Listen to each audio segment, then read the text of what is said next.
Before he became Director General, Pascal Lamy had had a long and distinguished career in Paris and in Brussels. He served as advisor to the finance minister and to the prime minister in the French government before moving to Brussels, where he was chief of staff for the great EU Commission President Jacques Delors. He then became trade commissioner for the EU before coming to Geneva and serving as Director General from 2005 to 2013. Pascal Lamy, welcome. My pleasure. Good to be back with you. You were very closely involved in the negotiations that led to the formation of the WTO, the Uruguay round, working as chief of staff to Monsieur Delors. When you think back to those days and you see where we are at the present, what surprises have strike you about this place? How has it evolved in a way that perhaps you did not expect? Well, if I look at this very long term and at what our intentions were in Brussels in the 80s, I think the great change is that obstacles to trade have been very significantly reduced. So overall, the intention at the time, which was to build a stronger machine than the GATT in order to reduce obstacles to trade, this has worked. I think, nevertheless, that this has not worked exactly as we at the time would wish it to be the case, because it has been done in a way that is too slow as compared to what our ambitions were. There are many reasons for that. Some have to do with the way the WTO is structured, the way it works, its rules, its procedures, its intergovernmental nature. Others have to do with geopolitical evolutions, such as, for instance, the big rise of China, which has in many ways reshuffled a number of cards which at the time were on the table. So to summarize my answer, Keith, a good result in terms of the fundamental mission of the WTO, which is reduce obstacle to trade, although at a slower pace than we would have wished. Yeah, specifically, what could you point to as an achievement of the organization that you think really stands out? The broad conceptual area that you've just highlighted is for sure the case, but is there anything specific to the workings of the organization that to you look like a real achievement? Well, just compare the average trade-weighted tariff in 1980 and the average trade-weighted tariff today, which is probably to the tune of 5%, which is very small as compared to what it was at the time. Now, I think this is a real achievement. Yeah. And in a way, you've seen the impact of that on the growth of the international economy, on the growth of emerging countries. And I remember at the time of Seattle, for instance, which was a big episode in the life of WTO, that people were protesting because trade was good for the North and bad for the South.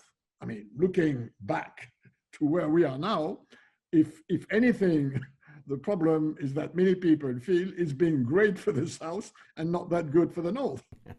Well, you once said that globalization is painful but efficient, and deglobalization is painful and inefficient. I totally agree. I totally maintain this.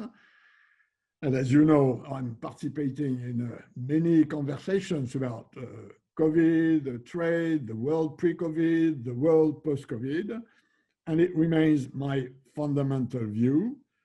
When I listen to this mantra that the world is now deglobalizing, that we have to shorten value chains, reshore production, move to something which is more protectionist, I understand part of this conversation, and it's true that during COVID, a few of these supply chains have proved to be a bit fragile, but I totally disagree with the notion that the solution is on the side of deglobalization. Yeah.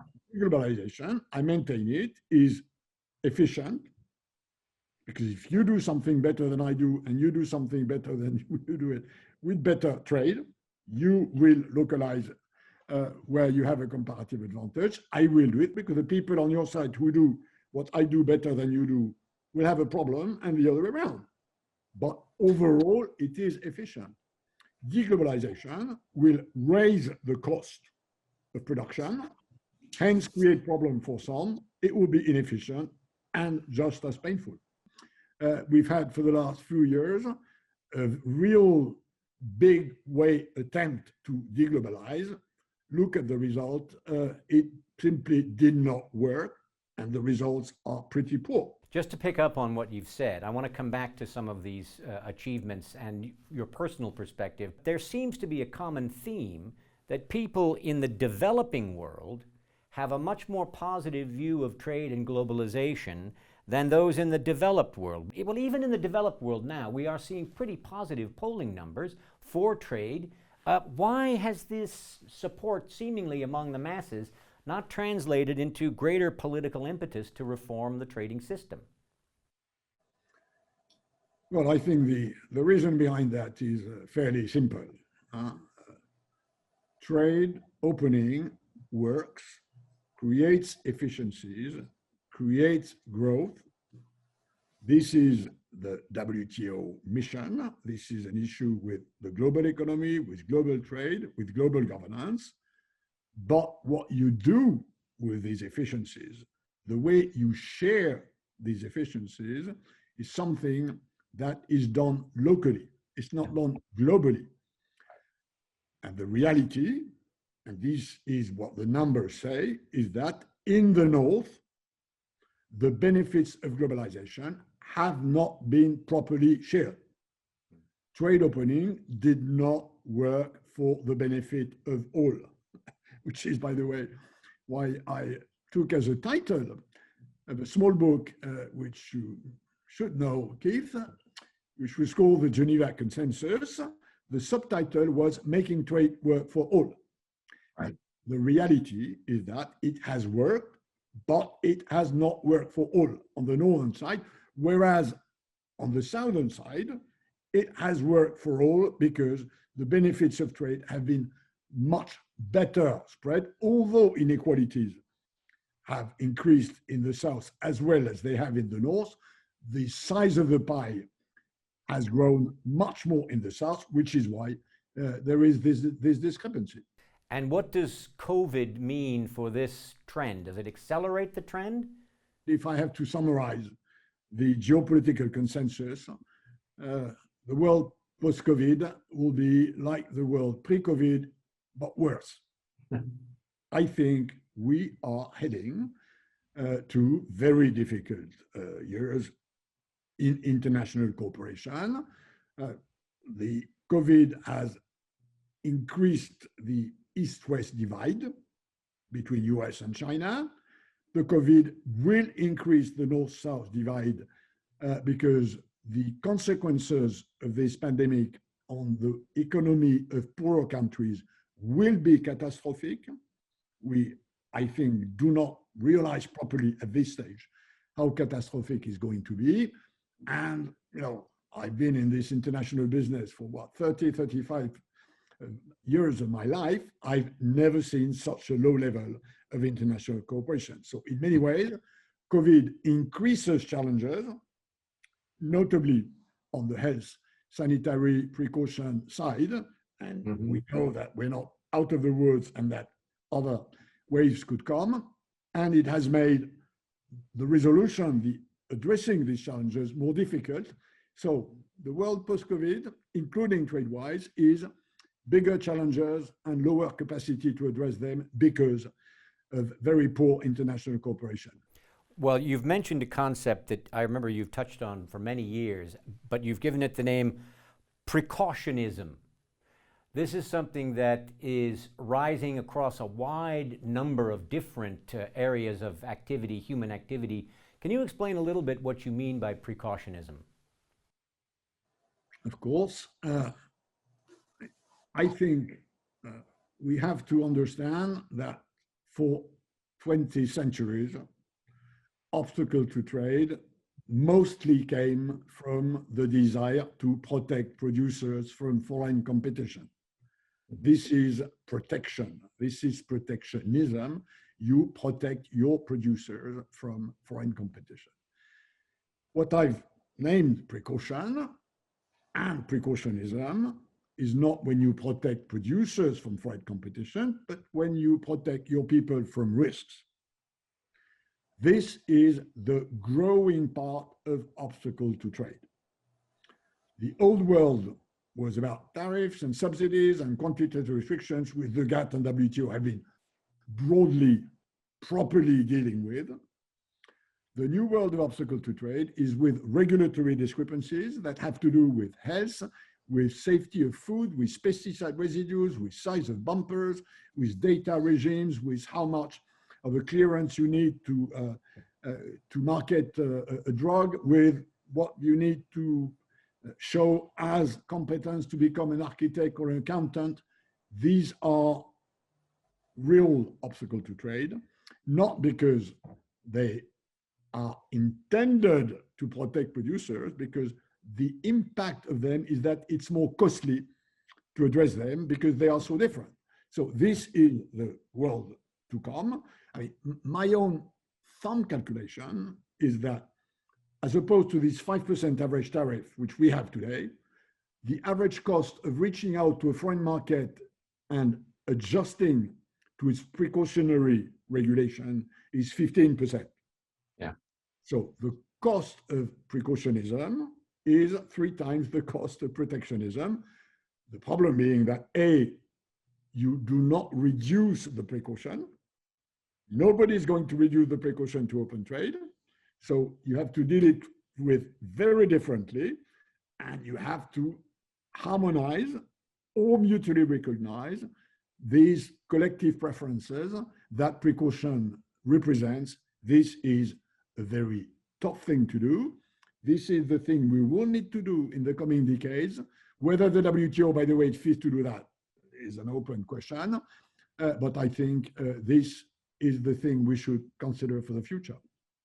Okay. And of course, COVID, if anything, having globally increased the price of risk, the impact of COVID on the global economy is risk repricing. Yes. Precaution is what you have to do when you cope with the risk. Yeah, yeah. Let me turn things around a little bit and focus on your time here. You were here for 2 terms, longest serving WTO DG. What would you say were the achievements of which you were most proud while you were serving here in Geneva? Well, let me start with the part where I'm not that proud. To be honest, it's easier.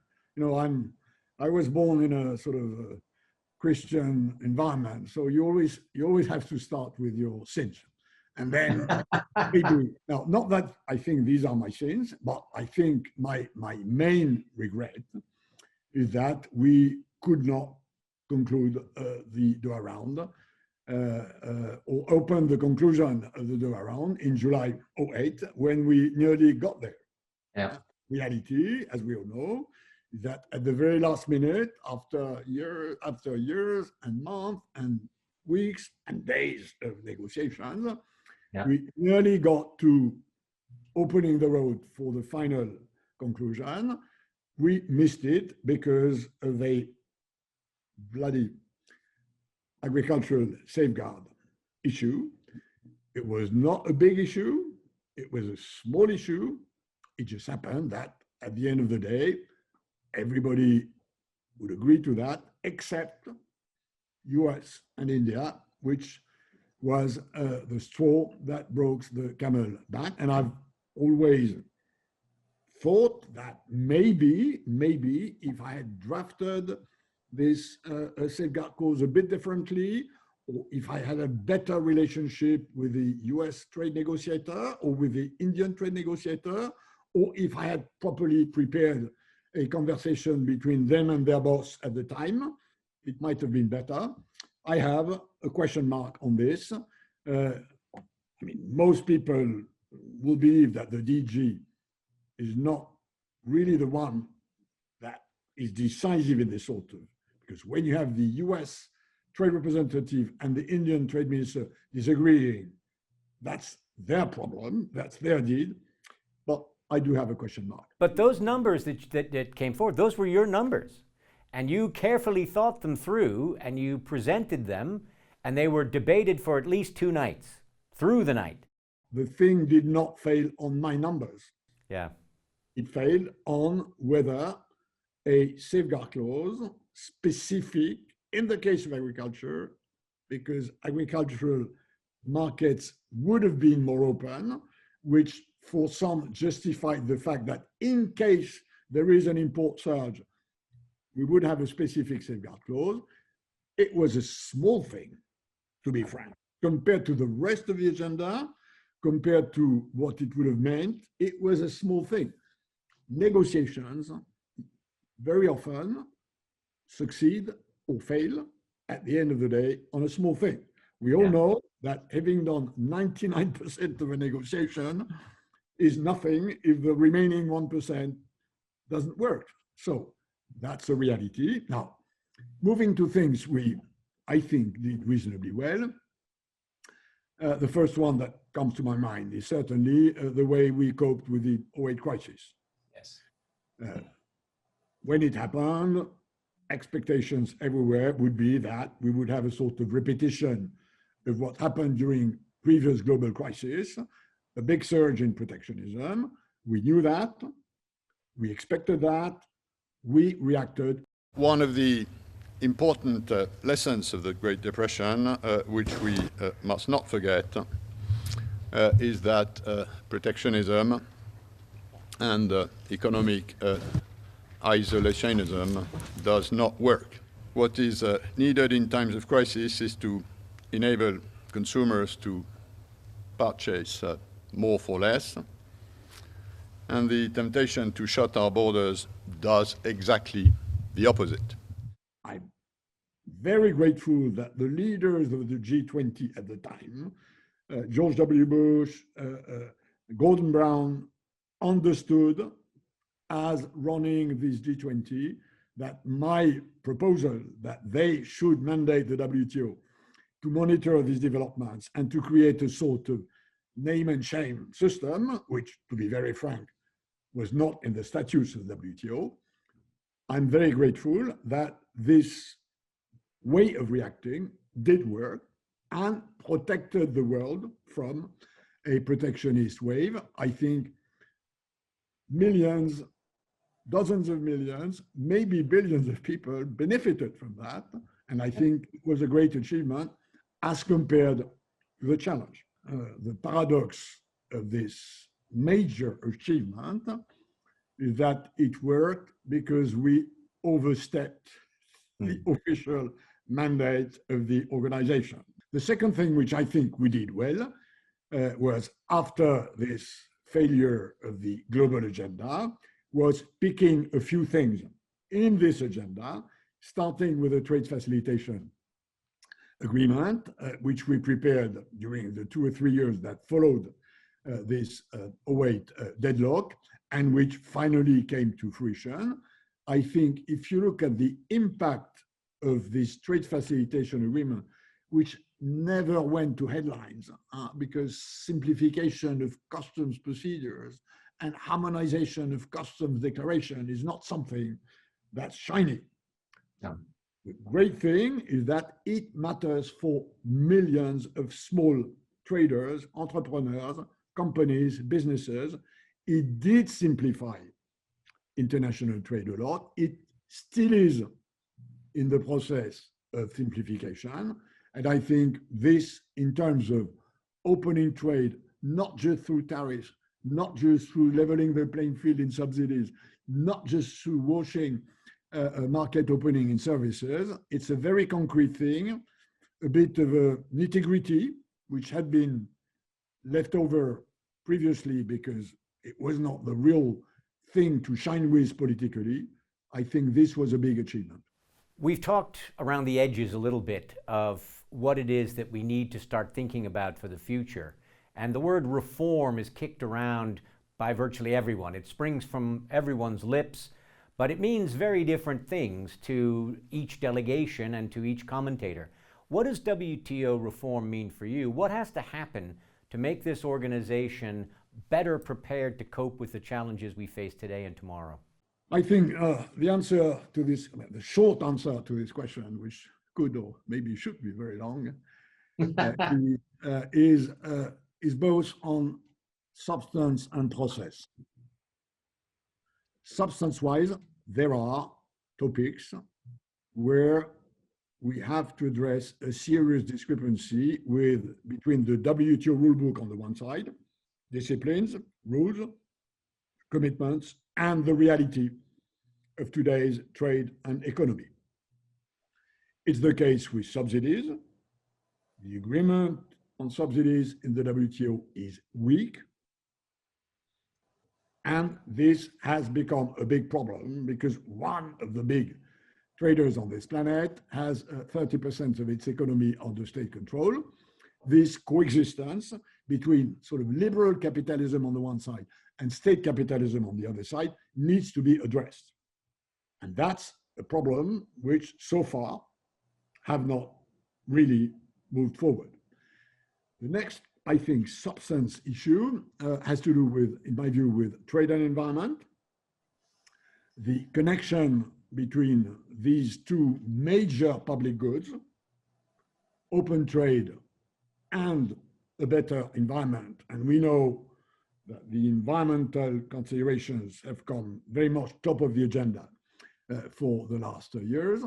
We have to do a better job of using trade to improve the environment and of using the environment within the trade function, notably in a better localization of production systems. So subsidies, environment, I would add to that digital, because as we know, trade and production systems and the economy is digitalizing, and this raises a series of issues which have to do with data localization, data accessibility, data storage, data privacy.